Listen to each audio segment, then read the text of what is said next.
Ah, there we go. Hey, everybody. It's Miss Cherie with my Local Truth podcast, and I have my special guest, Kohmee, on the line. What's up, Kohmee? What's going on? All right, y'all. So today, y'all know I said I was gonna bring this podcast talking about the Black voting trends and what next and things like that. So, as usual, I don't wait for anybody to come online, and y'all come online, and y'all know the drill. Like my page, like my ish, uh, and make sure to share the video so your friends can see what we're talking about as well. And hop in with your comments and your opinions on everything as well. So, of course, we're going right in with starting off with discussing Black voting trends over time. And the reason why this is definitely a hot topic is given the fact that we know this is a hotly contested presidential election coming up in November. And I definitely want all of us, all our Black people, to be well informed and know that it's okay to go against norms, because what we want to discuss is voting in our best interest, which is actually in our history of voting, Black voting. So, of course, in the beginning, everybody knows Black people were Republicans initially, but the main reasons were because the Republican Party was initially created by abolitionists, and of course, number two, Abe Lincoln, who did the Emancipation Proclamation. Yes, we know he was forced to do it, and he didn't want to, but the point is, he did it. So everybody was a Republican at that time. We did not flip to being a Democrat until around the Great Depression with Roosevelt and his New Deal, and we've been Democrats pretty much since then.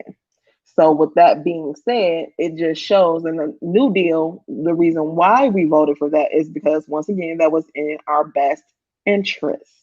He came up with a New Deal that was helping the working class with the public aid and things like that, helping people who were out of work. So, yes, we voted for them, and we've been loyal to them ever since because it seemed like they voted in our best interest at that time.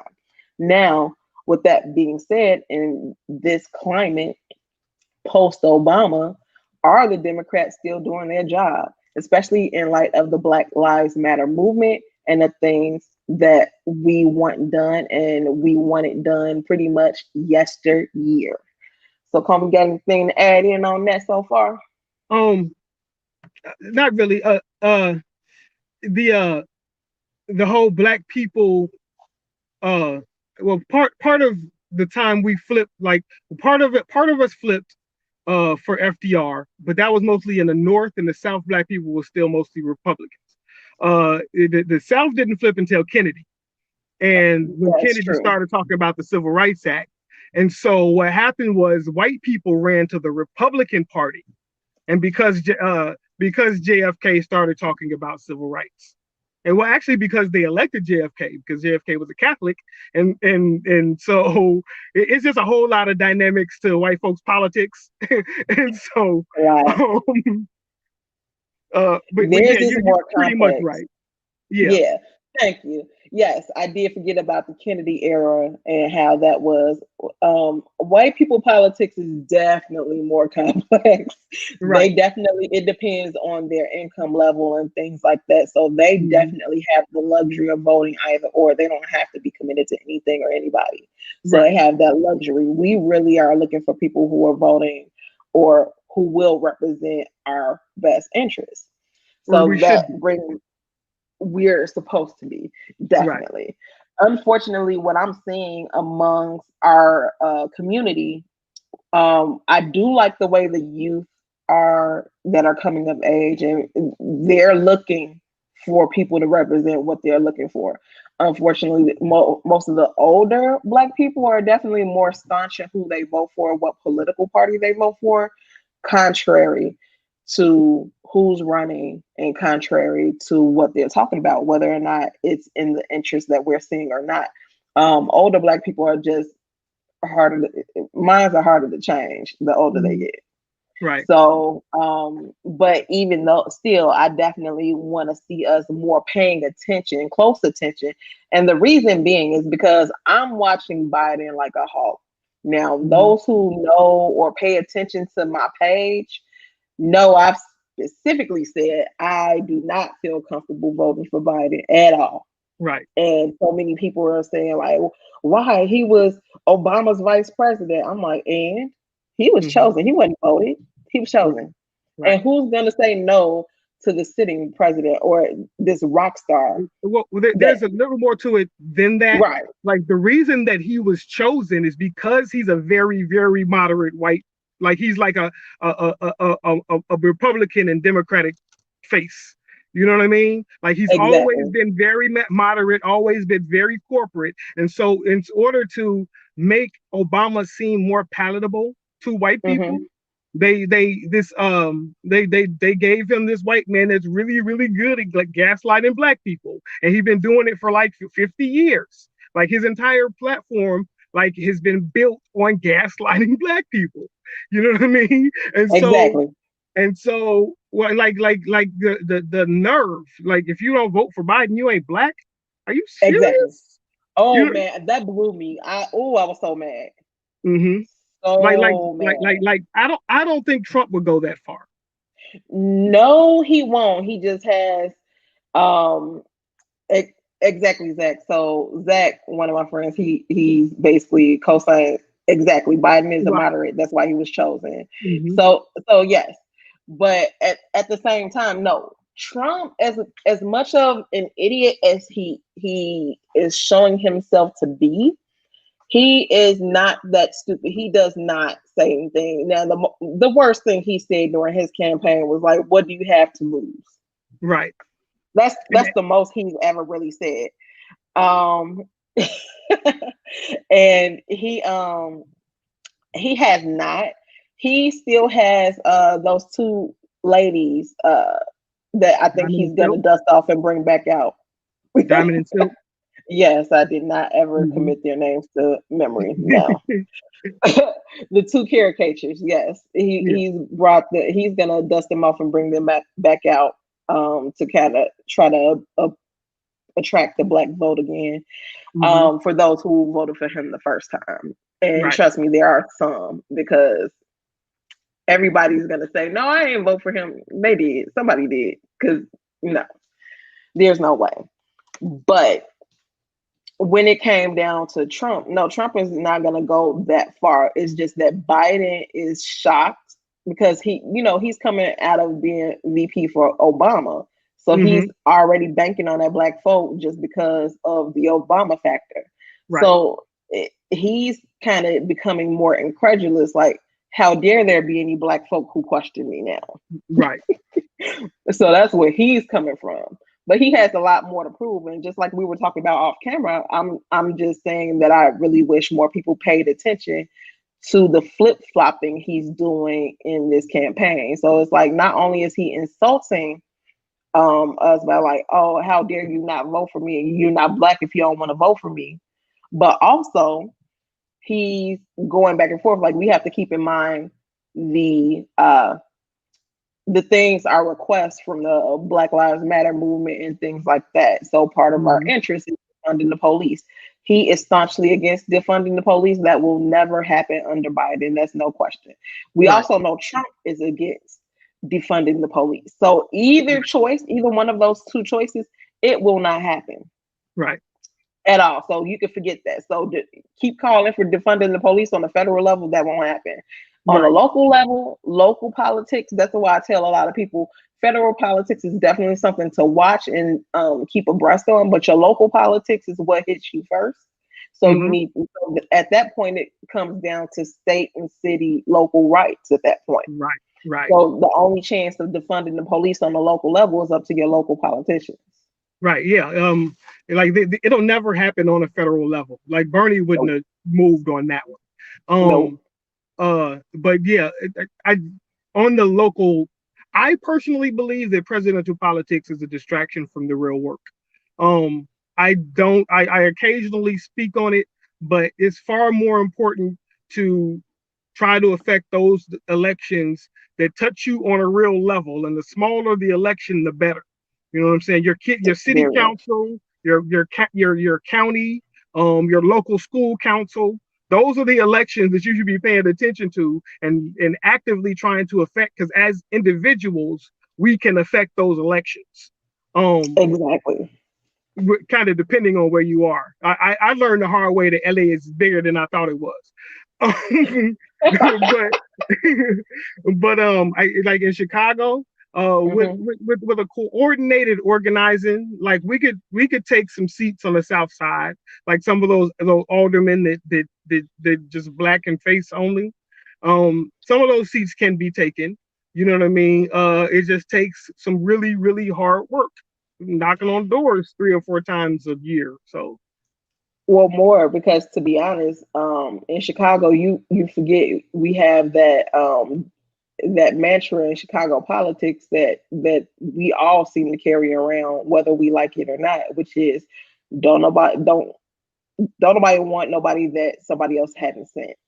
So with right, that being said, a lot of times we stick to the people we know. That's why a lot of our politicians have criminal records. Like they can go to jail for like some right, embezzlement or something, come back out and get reelected again. right. It's amazing to me. Like this person has embezzled y'all money and you're still gonna vote for them. But it happens. Well, So the, it the mhm. the unfortunate truth is that we vote for the familiar before we vote. That's why Biden got nominated, because Exactly. it's just not black voters. This is voters anywhere. Vote for the familiar. That's why how we had a Bush Junior, as like, you know what I Exactly. mean, because people vote for the familiar before they'll vote for change. You know what I mean? And old people vote more than young people. They But do. that's kind of the fault of the candidate, though, because it's up to the candidate to give the people something to vote for. You know what I'm saying? Exactly. Like that's the thing with Biden, like with the whole gaslighting and the you're voting for Trump if you don't vote for Biden narrative, is that, well, that's Biden's fault. If I don't vote Exactly. for Biden, if I don't vote for Biden, Biden didn't give me anybody, especially somebody who's an active voter, that Biden didn't give me anybody to vote for. And Exactly. but what you got to understand about Democrats is that where Democrats have locks, Democrats don't want to expand their votes. That's why they lose. Like, sorry for the sun, like moving. I'm in Oh, transit you right good. now. But like in Chicago, there are wards that have like 8 to 13% voter turnout because the Democrats aren't interested in getting the vote to turn out because they're safe. You know what Exactly. I mean? Exactly. They're comfortable, so they think they already have it on lock. And that's what Right. it when people feel like the race is going to be hotly contested and they have to come out, then you get the Mm-hmm. voter turnout. But if they feel like they Right. don't care either way, then they're not going to come out. They're not going to vote. Yeah. Yeah. Like Hillary So lost because she underestimated Donald Trump's appeal. She thought she had certain states on lock that she didn't have on lock. exactly. And she didn't answer for stuff that people had questions for. People to a lot of these politicians, especially Democratic ones, tend to just get comfortable and just have this blase attitude. They don't give you any real answers when you ask them questions. None of that. So I definitely agree. So when it comes down to it, let's go down to change. When is the right time? So when it comes down to who's here. So when it comes before we even get to a federal level, like you said, we need to work on a local level. So that means when people don't and I've worked elections before as an election judge.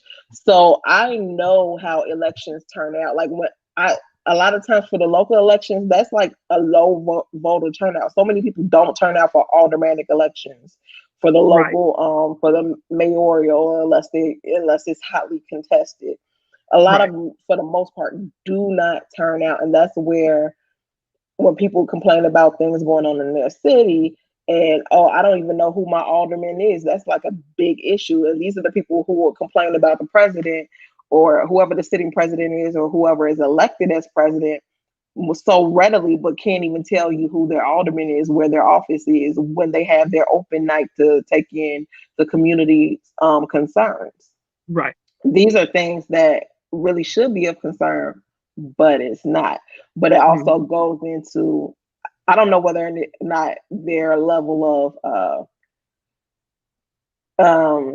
I guess more so their advertisements and things like that have a Right. lot Right. more to do with money. But a lot of people don't know who these people are, and then they don't even have people knocking on the door for them. Again, the less voters are engaged with an alderman, the less work that alderman has to do. Right. So True. they're not really all that interested in letting everybody know and show up to their community meetings. Um, Nope. You have to walk um, in there and ask. right. Um, uh, the, the thing about it is and there's so much to it. First of all, we have to create our own candidates, which is our first failure, right?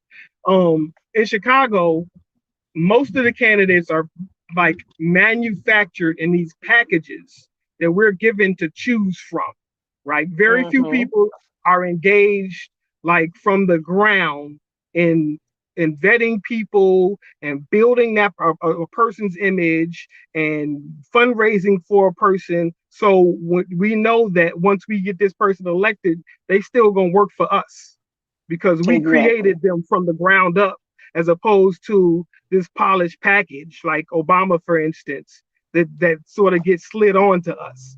You know what I mean? Exactly. Uh, Another thing is like presidents are created from local politics too. Like Obama is probably the best example of that. You know what I mean? Because Obama, they Right. slipped Obama in. Obama did not get elected until he got elected president. Most people don't know this. You know what I'm saying? But Obama Right. was selected as state senator, and then and then he was selected as U.S. senator. He was never actually elected to either of those positions. When Um, one of them, yeah, because I remember thinking it was funny because when he ran for senator, mhm, um, and I do use that term loosely because I thought it was always weird because his opponent was Alan Keyes. They had to that man wasn't even from here at right, all. He right, had to be brought in, established residency to run, uh-huh, only to lose because they knew he was gonna lose. right, So that's the stuff. That's something else that people don't know. A lot of times in politics, that's one of their political games. yeah, They'll put in like a lame duck opponent just to make it look good, but yeah, they know it's somebody that's there only to lose. yeah. But my point is, it was like a 20-year plan starting with local office to get Obama elected president. You know what I'm Yep. saying? They didn't know who Donald Trump was going to be, but the Tea Party did the same thing. They started the Tea Party in the late 90s in local school councils and city councils with the purpose of getting a Donald Trump type person elected president. Um, Mm-hmm. and so like if we want to, like when we say ask what the time for change is now, but we have to start where the work starts. You know what I'm saying? Like we Exactly. like we can't start at the presidential level and expect to win on a presidential level. We have to start like where we are and get some of those seats, because your state senators and your county commissioners, those are your electors for your Mm-hmm. presidential positions. You know what I'm saying? So one way or the other, like you have to build locally in order to get that political power, in order to ride a wave into the White House. Like there is no just showing up for, like that's the problem with third party runs, is that they just want to show up every 4 years. Howie Hughes is it, because there are four people running for president, like officially, like because the Green Right. Party's running too. Howie Hughes Ex- does it every 4 years, but you don't see him. You know what I'm saying? he Like doesn't he say primary anything. either him or Jill, whatever her name is, I forgot um, her last name. Jill Stein. Yeah, Yeah. Yeah. yeah. They run every 4 years, but you don't see them doing any grassroots local work anywhere in between time. You know what I'm saying? No, you don't. They don't even do anything. For example, the Libertarian Party representative I told you about earlier, Joe Jorgensen, Uh huh. they admitted they picked her over a virtual meeting. Like with the Wow. literally. So it's just like, yeah, we're gonna just crown you as the representative. So whatever.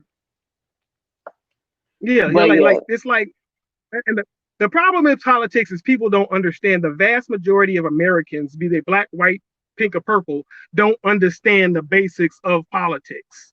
They don't understand electoral politics. They don't understand legislative politics. You know what I'm saying? We are will vote to get somebody in that we're really excited about, like Obama, but then not Mm-hmm. understand the process of actually getting something done.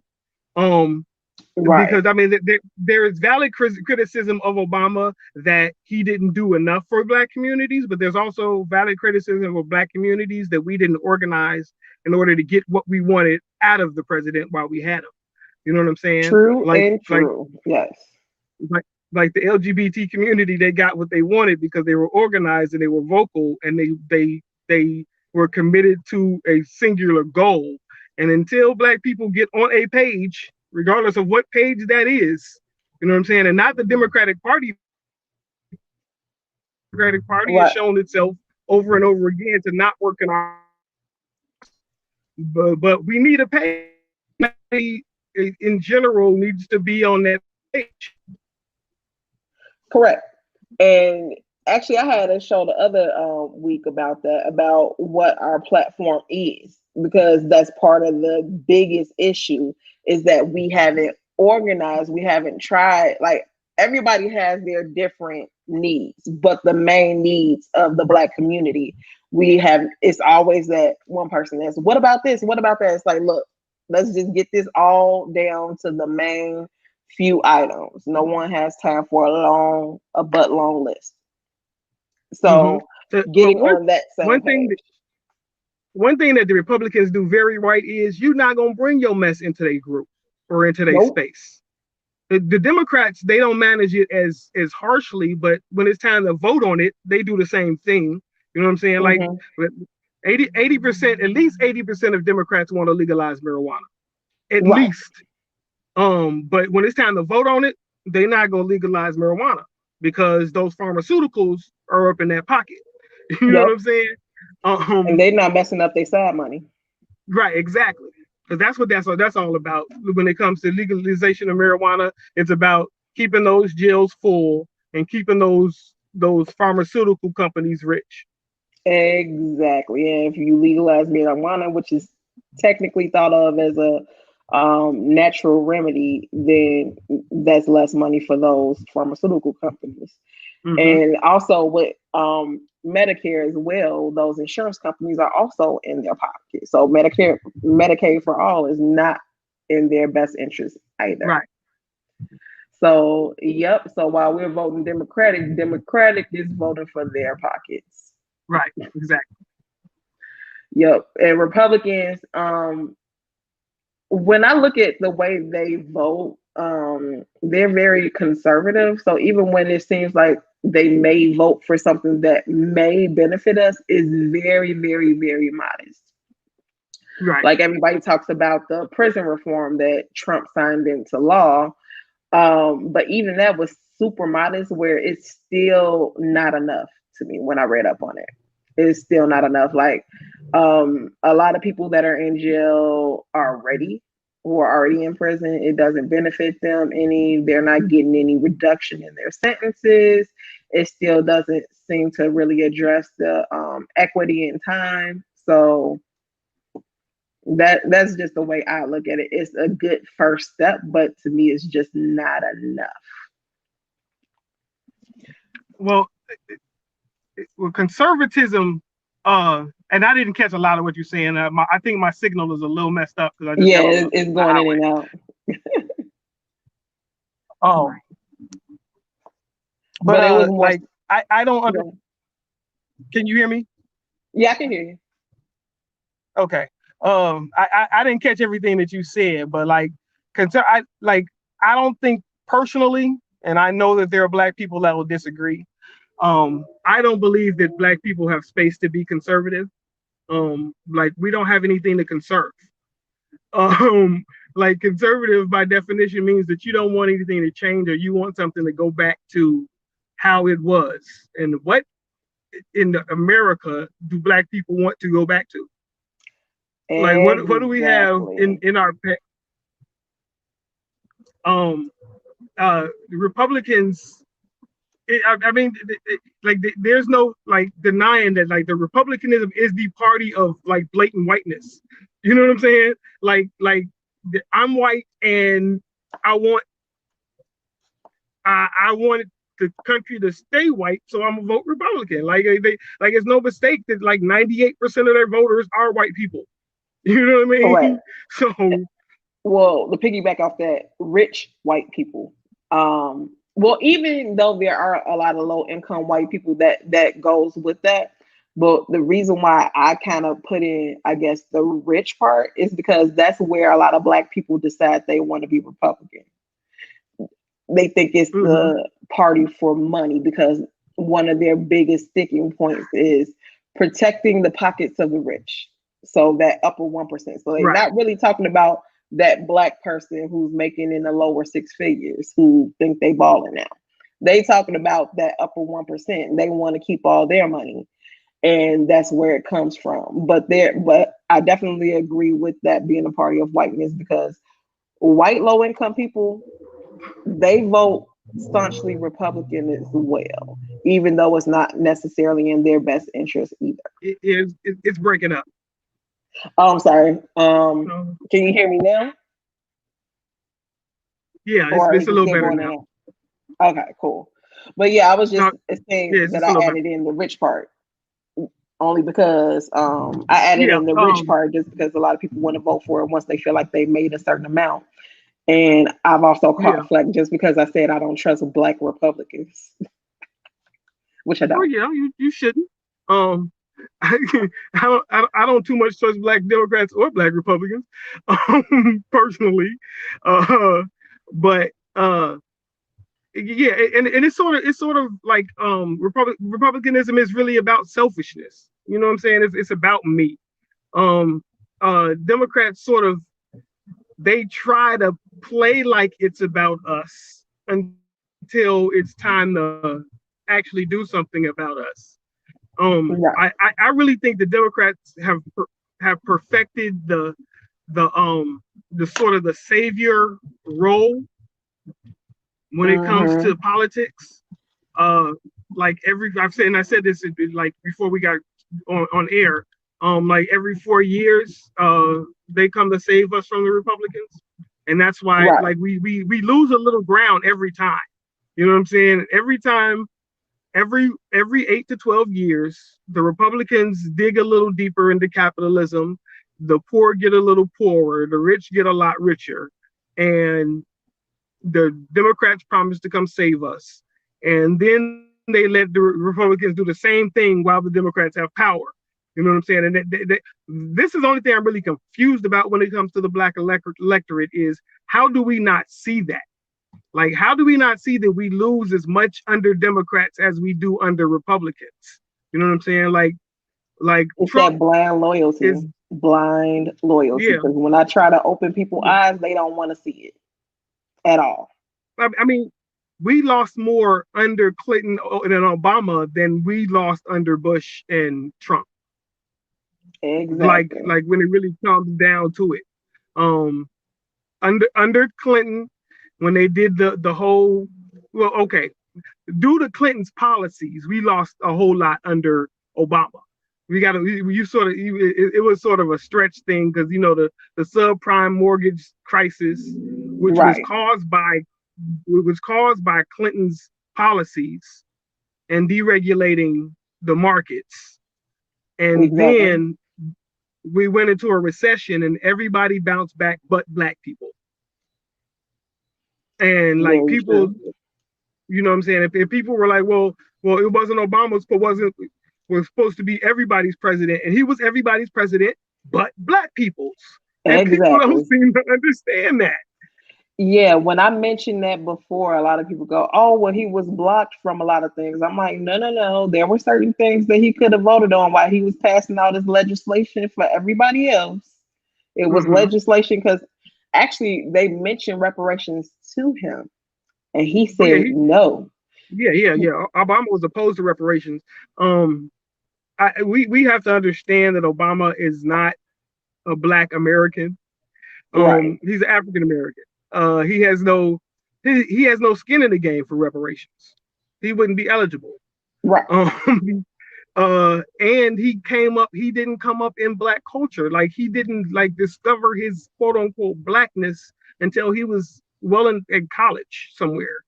Exactly. And so, and Michelle taught him the rest.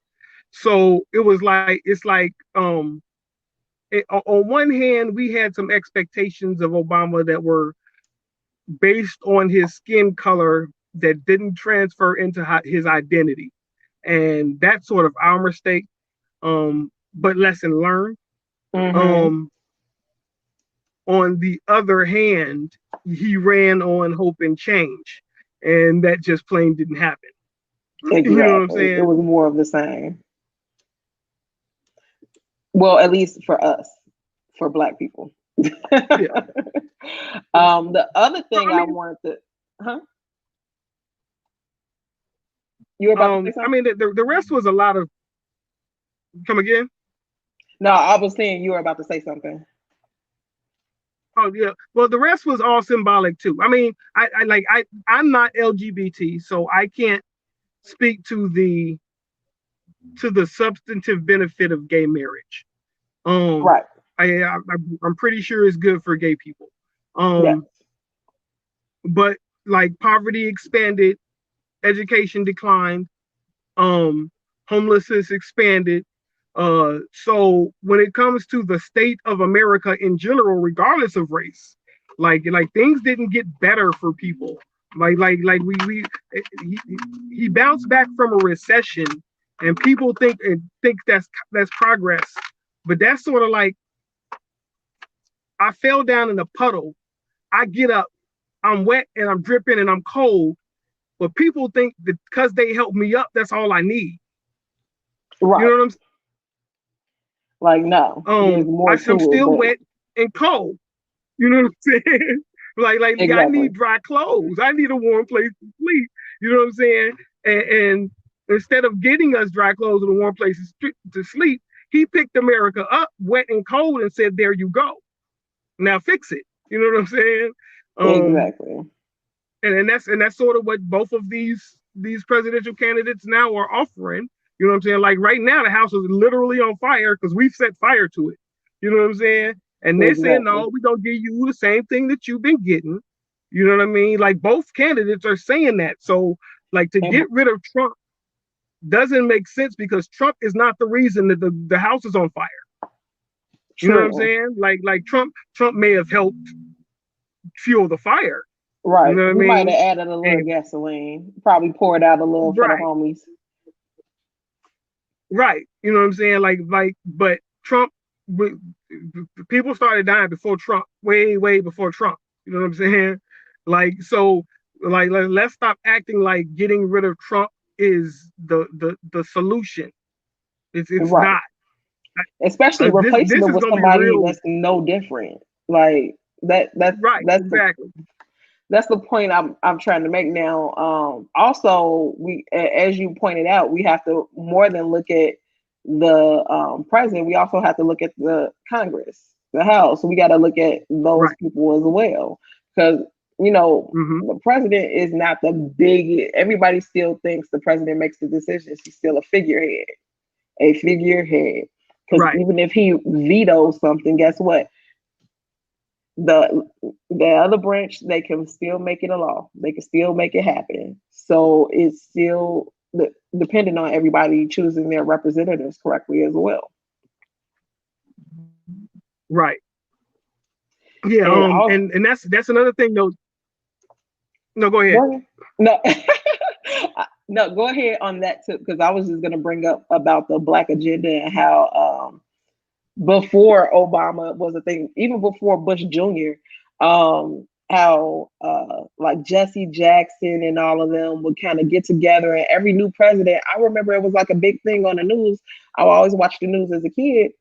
Um, and it will always be like a big news story about them meeting with the president to go over the Black agenda and what they're gonna do for the Black community. And then I think the last time I saw them, all the Black delegation, the big names in Black politics. I think the last time I saw them was like the first Bush election, but not the second. Mm-hmm. So after that, it seemed like they kind of dissipated in thin air. And then the only time they reappeared was to criticize Obama, but they didn't. I didn't hear about them meeting with him, but I heard about the criticism. And then with Trump, also did not see any meeting with them, but also no criticism. So it was at least not in the mainstream media. So stuff Well, like that. 9/11 kind of changed politics in America, um, Mm-hmm. and that's sort of why George Bush didn't bother to go after the black vote in 2004, is because 9/11 ensured his reelection, and Exactly. Obama was black. Even though they did the whole, like, the Obama was actually the last time they did a really large get out the vote campaign was Obama's Yep. 2008 campaign.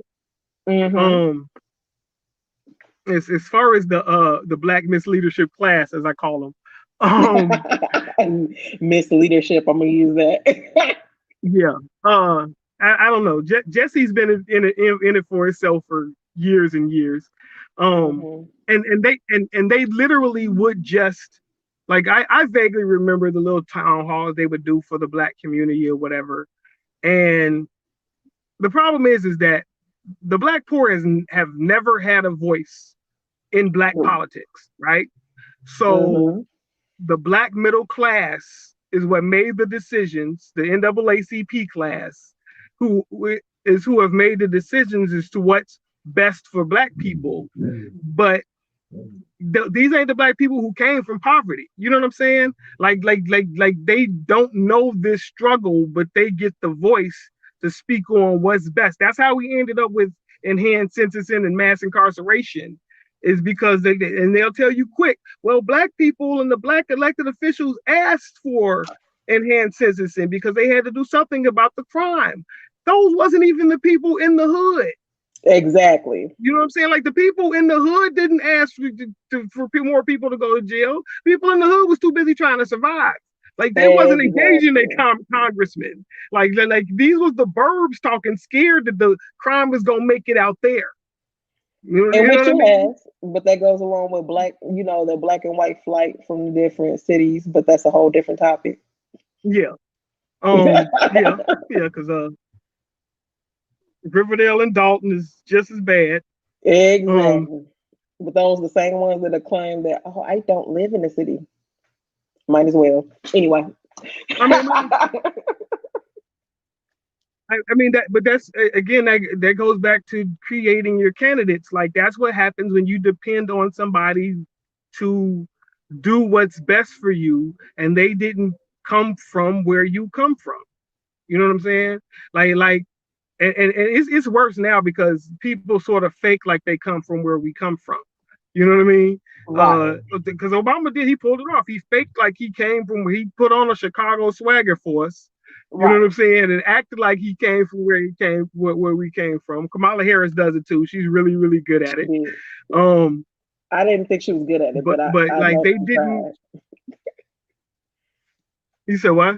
I said I didn't think Kamala Harris was good at that, but she tried.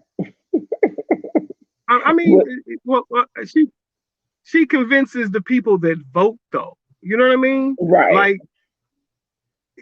the again, nobody speaks to poverty. That's why the people in poverty don't vote. Like, there's no. Exactly. I've never seen a candidate speak to, okay, we're going to eradicate poverty. I've never seen any candidate say that, No, they won't. from city council all the way up to president. Like why? So that's why people in poverty don't vote. You're not offering them anything. You know what I'm saying? Like, Exactly. if you only offer the middle class something for their vote, only the middle class is going to vote. Exactly. Exactly. So basically, I'm just gonna start wrapping up. So Okay. just to summarize some of the stuff that we were talking about, we basically we're the time for change is now, but it needs to start out at the local level. As far as these two candidates, I think both of us agree pretty much is a toss up. So pick one or the other. It really don't make a difference at this point. Pick your poison. Literally, pick your poison because at the end of the day, it's still poison. Right. And also, just to let everybody know, my special guest, Kohmee, also has a book called Black Liberation Politics for Beginners, a primer. Did you want to give us a brief overview of the book? Because I'm also about to put the website up. Okay, well, basically, it's sort of a handbook or a guidebook into getting involved in politics on a local level, which is my priority. As an organizer, I feel like it's my job to sort of uh, duplicate myself, and so the idea, and it's not like exhaustive. It's just like 70 pages or so, but basically gives you where to start if you've never been involved in politics before and you want to like and you want to just jump in and see what kind of difference you can make. My book gives you a quick history, quick, quick American history, and a quick outline of what like defining what it is to be black, what liberation means, what politics means, and how sort of how politics work, and then sort of a step by step on like getting started in your local. All right, perfect. So definitely, so everybody definitely make sure to check out his book. I'm putting the link in the comments now.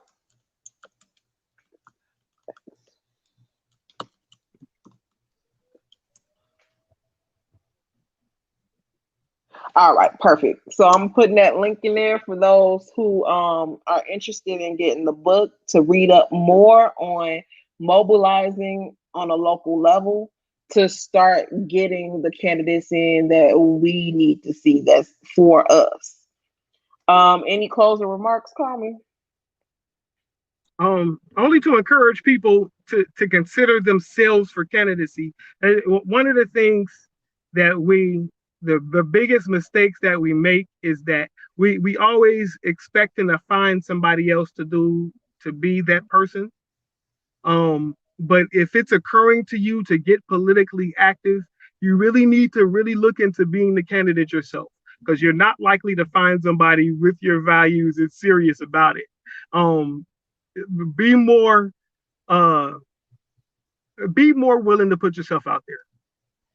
Exactly. I actually concur with that 1,000%. And that starts with the alderman because if you're interested in becoming the alderman in your area, you can find the requirements on the election web on the Board of Elections website, and it's easy to find out as long as you're willing to do the legwork to get in there, get on the ballot, and get elected. Now, don't Right. get in there and start doing just like what we see now. Right. But definitely get in there. The literally the requirements are not hard. Everybody has the requirements currently. If you live in your Yeah. area, been living in the city, pretty, and I think meet the age requirement. That's the only thing. So most adults meet the requirements. There's no, of course, you need to at least graduate high school, but I don't even think it's a college degree requirement. Nope. So everybody is eligible to be alderman. Just start knocking on them doors now and making everybody get to know you because nobody's voting if they don't know you. Right. So And the work for the next election starts right after the last election. So literally, if our election is on November 3rd, November 4th is when you start working on your next election. exactly, exactly. All right. And since I'm in agreement, I have nothing else to say. Comey, thanks so much again for hopping on this show with me. You were very much a great asset and provided great insight on everything. Thank you for having me. Of course, anytime, just let me know. All right. All right. Well, everybody, you guys have a good one. I hope you got a lot of information out of this show, and I'll see you guys the next time I air.